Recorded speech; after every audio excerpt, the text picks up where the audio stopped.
کیا بات ہے اجلال، آج آپ نکاح نامے کو بہت غور سے دیکھ رہے ہیں اور کافی دیر سے دیکھ رہے ہیں۔ میم یہ دیکھ رہا تھا جو نکاح نامے کی جو حق مہر کی انٹریز ہیں وہ میں دیکھ رہا تھا، اور میں دیکھ رہا تھا کہ کالم نمبر 13، 14، 15 اور 16 یہ تو حق مہر کو ڈیل کرتے ہیں۔ ایک میں حق مہر کی رقم ہے، کالم نمبر 14 میں معجل غیر معجل کا ذکر ہے، 15 میں کتنا ادا کیا ہے کتنا نہیں کیا وہ، اور 16 میں پراپرٹی کا ذکر ہے۔ تو جب یہ ایک ہی چیز ہے، مہر کی رقم ہے، تو پھر اس کی 4 انٹریز بنانے کی ضرورت کیوں پیش آئی؟ اس کو ایک ہی انٹری میں کر سکتے تھے۔ دیکھیں، جو 4 کالمز ہیں نکاح نامے میں، 13، 14، 15، 16، یہ بیسیکلی زیادہ کیٹیگوریکل ڈسٹریبیوشن کی گئی ہے، یعنی کہ کسی کے لیے بھی آپ دیکھیں جو 13 ہے وہ یہ کہتا ہے کہ مہر کی رقم، اگر آپ نے کوئی رقم دی ہے، کوئی نقد فارم میں آپ نے کوئی مہر ادا کر رہے ہیں۔ آپ اگر 14 کو دیکھیں تو وہ بتاتا ہے کہ یہ معجل ہے یا غیر معجل ہے۔ اگر آپ 15 کو دیکھیں تو یہ ہے کہ اگر آپ نے موقع پر ادا کیا ہے یا نہیں کیا کوئی حصہ اس کا، اور 16 یہ کہتا ہے کہ آپ نے حق مہر کے عوض یا اس کی مد میں آپ نے کوئی پراپرٹی اگر لکھی ہے تو وہ اس کے بارے میں بات کرتا ہے۔ تو بیسیکلی یہ جو 4 کالمز ہیں یہ اس وجہ سے الگ الگ لکھے گئے ہیں تاکہ کلیئرٹی رہے۔ ہمارے ہاں اس کو فل کرنے کا انداز تھوڑا سا ایمبیگوس ہے، جس کی وجہ سے ہم سم ٹائمز یہ جو لائنز ہیں، یہ جو آگے کالمز کے آگے بلینکس ہمیں دی جاتی ہیں، ہم ان کو بہت کیئرفلی نہیں فل کرتے، جس کی وجہ سے ایک ہی لائن میں عموماً آپ نے دیکھا ہوگا جب ہم فیملی کیسز کر رہے ہوتے ہیں تو ایک ہی لائن میں لکھ دیتے ہیں کہ جی 2 تولے سونا 10 لاکھ روپے نقد ادا کر دیا گیا۔ اب آپ کو یہ سمجھ نہیں آئے گا کہ 2 تولے سونا ادا کیا ہے یا نقد 10 لاکھ روپے ادا کیے ہیں، تو وہ سمجھ نہیں آتا، ٹھیک ہے۔ تو اس کا طریقہ کار یہ ہے کہ اصولاً تو نکاح نامے کی یہ انٹریز اس لیے دی گئی ہیں تاکہ سہولت ہو سمجھنے میں۔ اچھا، تو یہ جو کالم نمبر 13 ہے مہر کی رقم ہے، اور کالم نمبر 16 میں مہر یا اس کے کسی حصے کے عوض میں کوئی جائیداد دی گئی، یہ دونوں انڈیپینڈنٹ انٹری سمجھی جائیں گی یا یہ دونوں انٹر ڈیپینڈنٹ انٹری سمجھی جائیں گی؟ یہ جو کالم نمبر 13 اور 16 ہے، بیسیکلی تو دیکھیے یہ ایک ہی مہر ہے۔ مہر کو مختلف طریقے سے ایکسپلین کرے گا، جو بھی اس کو فل کرے گا وہ بتائے گا کہ میں نے نقد فارم میں کتنا دیا یا میں نے جائیداد میں اگر دیا تو کس طرح دیا۔ اس کو فل کرنے کے اوپر ڈیپینڈ کرتا ہے کہ یہ کیا انڈیپینڈنٹ ہے یا انٹر ڈیپینڈنٹ ہے۔ ورنہ کالم نمبر 16 تو یہ کہتا ہے کہ کوئی حق مہر ایسا ہے جس کے عوض آپ نے کوئی جائیداد دی ہے۔ تو اس کی جو اپیرنٹلی ریڈنگ ہے وہ یہ کہتی ہے کہ آپ نے حق مہر کی مد میں کوئی جائیداد دی ہے تو آپ اس کا ذکر کریں گے۔ میں آپ کو آپ کے سوال کے تناظر میں ایک قصہ سناتی ہوں، ایک کیس کا، جو کہ سپریم کورٹ میں ایک ججمنٹ آئی، 2026 کی ججمنٹ ہے، PLD 2026 supreme court 20 page number 20 ہے، اور 3 ممبر بینچ ہے۔ یہ بھی ججمنٹ سپریم کورٹ نے ججمنٹ دی ہے۔ اس کے اندر آپ کا یہ جو کالم نمبر 13 اور 16 کا سوال ہے یہ ایڈریس کیا گیا ہے۔ میں آپ کو اس کی کہانی سناتی ہوں، آپ کے لیے آپ کو بہت انٹرسٹنگ لگے گی۔ ایک کپل ہے جس کی شادی ہوتی ہے 2005 میں، اور ان کو اللہ تعالیٰ ایک بیٹی سے بلیس کرتے ہیں 2006 میں، اور کچھ تنازعات آپس میں ہوتے ہیں، میاں بیوی کے لڑائی جھگڑا ہوتا ہے، اور خاتون جو ہے وہ عدالت سے اپروچ کر لیتی ہیں۔ جب وہ عدالت کو اپروچ کرتی ہیں تو اپنا حق مہر مانگتی ہیں، جس میں ان کا کالم نمبر 13 کے اندر حق مہر تھا 5 لاکھ روپے، 10 تولے سونا، اور ساتھ میں کالم نمبر 16 میں ایک پلاٹ تھا۔ ٹرائل کورٹ میں جاتی ہیں، ڈاور کلیم کرتی ہیں، جائیداد بھی کلیم کرتی ہیں، اور ساتھ میں اپنا حق مہر جو نقد اور سونے کی فارم میں ہے وہ بھی کلیم کرتی ہیں۔ انٹرسٹنگلی یا یوں کہیں کہ لکیلی ان کا آپس میں صلح ہو جاتی ہے، اور ایک صلح نامہ تحریر ہوتا ہے، اور اس صلح نامے کے اندر جو شوہر ہے وہ اس کی جو حق مہر میں دی ہوئی پراپرٹی کو ری انڈورس کر لیتا ہے۔ صلح ہوتی ہے، کیس واپس ہو جاتا ہے، ہنسی خوشی دوبارہ سے آباد ہو جاتے ہیں۔ پھر کچھ تنازعات بڑھتے ہیں آپس میں، اور خاتون ایک بار پھر سے رجوع کر لیتی ہیں عدالت سے۔ اب کی بار جب عدالت یہ میں آپ کو بتاتی چلوں کہ پہلی بار بھی جواب دعویٰ آیا تھا، پہلی بار بھی شوہر کا سٹانس آیا تھا ریکارڈ پر، اس کے بعد صلح ہوئی۔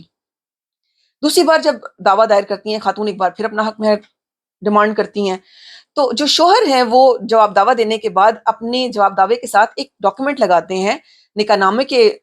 طور پر، غیر مصدقہ نقل، جو کہ انٹرپولیٹڈ ہوتا ہے، جس کے اندر کالم نمبر 16 کے اوپر انٹرپولیشن ہوئی ہوتی ہے۔ ٹرائل کورٹ آبزرو کرتی ہے کہ حق مہر کی جو اماؤنٹ ہے وہ یا تو آپ سونا اور پیسے لینے کی حقدار ہیں، یا اس کی مد میں دی ہوئی جائیداد کی حقدار ہیں۔ تو ٹرائل کورٹ اس کو اس گراؤنڈ کے اوپر جو کالم نمبر 16 ہے وہ ڈگری کر دیتی ہے، اور جو کالم نمبر 13 ہے وہ اس کو گرانٹ نہیں کرتی. تو اس کا مطلب یہ ہوا کہ ٹرائل کورٹ نے صرف اور صرف کالم نمبر 16 میں جو ان لیو آف دا پراپرٹی تھی، ان لیو آف دا ڈاور تھی، وہ اس کو دے دیا، جبکہ ڈاور اماؤنٹ اس کو نہیں دے دیا. بالکل. کالم نمبر 13 میں جو موجود 5 لاکھ اور 10 تولے سونا تھا وہ ٹرائل کورٹ نے اس کو بالکل نہیں دیا. فیلنگ اگریوڈ وہ جاتی ہیں اپلیٹ کورٹ میں، اور کیونکہ کچھ مینٹیننس بھی کم لگایا تھا ٹرائل کورٹ نے، 2,500 روپے پر منتھ لگایا، اس کا خاتون کا تو بالکل بھی نہیں لگایا. اپلیٹ کورٹ جاتی ہیں تو اپلیٹ کورٹ کیا کرتی ہے کہ نہ صرف اس کا مینٹیننس بڑھاتی ہے، 4,000 کر دیتی ہے مائنر کا، ساتھ ساتھ جو آبزرویشن ہے وہ یہ لیتی ہیں اپلیٹ کورٹ کہ جو کالم نمبر 13 ہے وہ اور کالم نمبر 16 یہ ایک ہی انٹری ہے، یعنی کہ یہ الگ الگ انٹریز نہیں ہیں، اور نہ ہی یہ انٹر ڈیپینڈنٹ ہے اس طرح کہ بھئی ایک ملے گی تو دوسری نہیں ملے گی، بلکہ یہ ایک انٹری ہے، اور اس کو 5 لاکھ 10 تولے سونا along with the property، وہ تمام کی تمام چیزیں بطور حق مہر اس کو جو ہے گرانٹ کر دی گئی. اب جب اپیلیٹ کورٹ اس کو حق مہر میں دیا گیا سونا along with the 5 لاکھ اور پراپرٹی تینوں کی تینوں گرانٹ کر دیتی ہے، تو شوہر اگریوڈ ہو جاتا ہے، شوہر ہائی کورٹ سے رابطہ کر لیتا ہے. جب شوہر لاہور ہائی کورٹ میں اپروچ کرتا ہے تو لاہور ہائی کورٹ کے پاس یہ کوشچن آیا، اور لاہور ہائی کورٹ نے دیکھا کہ لاہور ہائی کورٹ کی اپنی 2 ڈائیورجنٹ اوپینینز آلریڈی موجود تھیں اس پوائنٹ پر، جس میں ایک ججمنٹ میں کنجنکٹیولی اور ایک ججمنٹ میں ڈسجنکٹیولی اس کو پڑھنے کے لیے آبزرو کیا گیا تھا. 2011 میں ایک ججمنٹ آئی تھی جس کے اندر لاہور ہائی کورٹ نے یہ آبزرو کیا کہ یہ جو انٹریز آف نکاح نامہ ہیں ان کو کنجنکٹیولی پڑھا جائے گا، ٹھیک ہے.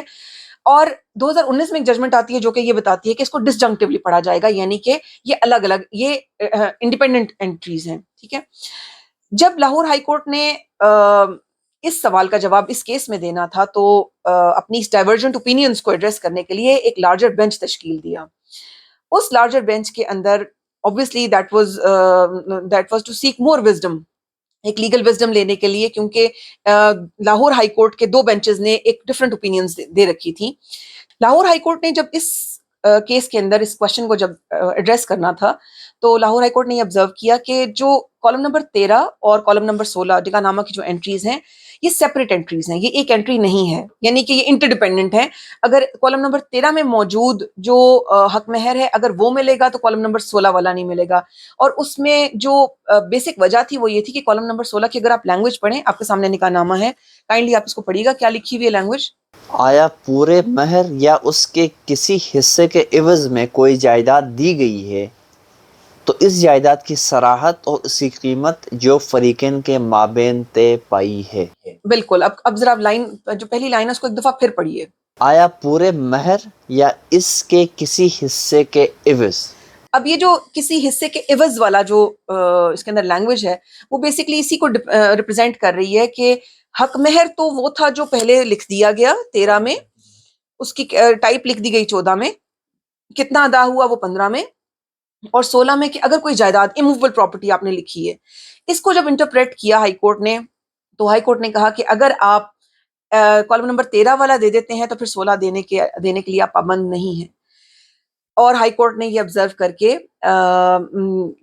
اس کا فیصلہ جو ہے نا وہ شوہر کے حق میں کر دیا. اور ساتھ میں ایک اور چیز آبزرو کی جس کو سپریم کورٹ نے بعد میں بڑا انٹرسٹنگلی کوٹ بھی کیا.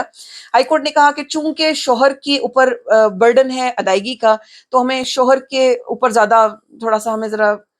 ایک سافٹ وہ رکھنی چاہیے، ویو رکھنا چاہیے، کیونکہ اس کے اوپر ادائیگی جائے گی اور خاتون چونکہ ریسیونگ اینڈ پر ہے تو ہمیں اس سے زیادہ شوہر کا خیال کرنا چاہیے، جس کو سپریم کورٹ نے بڑا انٹرسٹنگلی کوٹ بھی کیا اپنی ججمنٹ میں. اب کیا ہوتا ہے کہ یہ کیس چلا جاتا ہے سپریم کورٹ میں. فیلنگ اگریوڈ جو خاتون ہیں اب وہ سپریم کورٹ آ جاتی ہیں. سپریم کورٹ نے کالم نمبر 13 اور 16 کو نائدر سیپریٹ اینٹیز کہا اور نہ ہی ان کو ایک دوسرے کے اوپر ڈیپینڈنٹ انٹر ڈیپینڈنٹ انٹریز کے لیے آبزرو کیا. رادر اس کیس کو ڈیسائیڈ کرتے ہوئے سپریم کورٹ نے نکاح نامے کے فارم کو یا اس کے کانٹریکٹ کو ڈسکس کیا کہ نکاح نامہ دونوں پارٹیز کے بیچ میں ایک ایسا کانٹریکٹ ہے کہ جس کے اوپر لکھی گئی ٹرمز اینڈ کنڈیشنز دونوں پارٹیز کے اوپر بائنڈنگ ہیں. جب نکاح نامہ سائن ہو جاتا ہے، دونوں پارٹیز ایگری کر لیتی ہیں ایک خاص فارم میں نکاح حق مہر کی ادائیگی کے لیے, تو لیٹر آن وہ اس سے پھر اپنے آپ کو وہ نہیں کر سکتی, ڈس ریگارڈ نہیں کر سکتی, اسے اپنے آپ کو ڈسکنیکٹ نہیں کر سکتی. اب آپ کو وہ اس فارم میں حق مہر کی ادائیگی ضروری ہے. اب نکاح نامہ نہ صرف یہ کہ تحریر ہوا, نکاح نامہ رجسٹر ہو جاتا ہے. جب نکاح نامہ رجسٹر ہو جاتا ہے وہ ایک پبلک ڈاکیومنٹ بن جاتا ہے, اور ایسی صورت میں نکاح نامہ میں موجود انٹریز جو ہیں اس کو پریزمپشن آف ٹروتھ حاصل ہو جاتی ہے. اب اس کیس میں ہوا یہ تھا کہ جو شوہر ہے, جو ڈیفینڈنٹ ہے, اس نے نہ صرف پہلی دفعہ جب جواب دعویٰ دیا اس وقت جب صلح ہوتی ہے صلح نامہ میں, اور جب تک وہ دوبارہ جواب دعویٰ نہیں لے کر آ جاتا انٹرپولیٹڈ نکاح نامہ کے ساتھ, اس سے پہلے تک اس نے کوئی ایسا انسٹنس نہیں ہوتا کہ جس کے اندر وہ یہ ڈینائی کرے کہ ہاں یہ جو جائیداد ہے یہ میں نے اس کو نہیں دی, یا اس جائیداد کا پچھلے حق مہر کے ساتھ کوئی انٹرڈیپینڈنسی موجود ہے, یعنی کہ اگر میں وہ دوں گا تو یہ نہیں دوں گا, ایسی کوئی بات وہ نہیں لے کر آتا. تو عدالت سپریم کورٹ یہ کہتی ہے کہ اگر آپ کا یہ ڈسپیوٹ تھا تو آپ نے اس ڈسپیوٹ کو پچھلی تمام لیٹیگیشن کا جو راؤنڈ گزرا ہے اس میں آپ نے اس کو ایجیٹیٹ نہیں کیا. تو جب وہاں پر یہ ایجیٹیٹ نہیں ہوا تو آپ کی انٹینشن یہ ثابت کرتی ہے کہ آپ نے اس کو ایک سیپریٹلی جائیداد لکھی تھی ایز اے حق مہر. تو چونکہ آپ نے اس کو سیپریٹلی لکھا تھا, اس وجہ سے آپ اس کو ادا کرنے کے اسی طرح پابند ہیں جس طرح آپ حق مہر کا بقایا حصہ ادا کرنے کے پابند ہیں. تو یہاں پر سپریم کورٹ نے ہائی کورٹ کی جو آبزرویشن تھی اس کو سیٹ اسائیڈ کیا اور خاتون کو ایک بار پھر جو حق مہر ہے اس کا حقدار ٹھہرایا. میم یہ کالم نمبر 16 میں جس جائیداد کا ذکر کیا جاتا ہے, یہ اس کو خاتون اپنے نام پہ ٹرانسفر کرنے کے لیے کوئی سیپریٹ اس کے لیے کوئی پروسیجر تو نہیں ہے نا, کیونکہ سپریم کورٹ کی ایک ریسنٹ ججمنٹ تھی جس میں سپریم کورٹ نے یہ آبزرو کیا تھا کہ دا مومنٹ نکاح نامہ سائن ہوتا ہے یہ پراپرٹی خاتون کے نام پہ آٹومیٹکلی ٹرانسفر سمجھی جاتی ہے. تو میرے خیال میں اس میں کوئی سیپریٹ کوئی پروسیجر نہیں ہے اس کو اپنے نام پہ منتقل کرنے کے لیے. بالکل ایسا ہی ہے, اور اس ججمنٹ میں بھی سپریم کورٹ نے اس بات کو ریٹریٹ کیا تھا کہ جو پراپرٹیز کالم نمبر 16 میں لکھ دی گئی ہے, کیونکہ یہاں پر بھی جو شوہر ہے اس نے یہ سٹانس لینے کی کوشش کی کہ جی لینڈ ایکوزیشن اتھارٹیز جو ہیں وہ جو ہے اس میں کوئی پرابلم آ رہا ہے جس کی وجہ سے یہ ٹرانسفر نہیں کی جا سکتی. تو عدالت نے کہا تھا کہ لینڈ ایکوزیشن اتھارٹیز کو خاتون کو ایز اونر ٹریٹ کرنا چاہیے. دا مومنٹ نکاح نامے کے اندر یہ پراپرٹی لکھی گئی تھی, آپ نے جب اس کو فری کنسنٹ کے ساتھ اس کے نام یہ حق مہر لکھ دیا تھا, تو اب اس کو مزید ٹرانسفر کی ضرورت نہیں ہے. حق مہر میں دیا گیا کوئی بھی ایموویبل پراپرٹی ٹرانسفر سمجھی جاتی ہے اور مزید ٹرانسفر کی اس کے اندر پروسیجر کی کوئی ریکوائرمنٹ نہیں ہوتی. Thank you very much.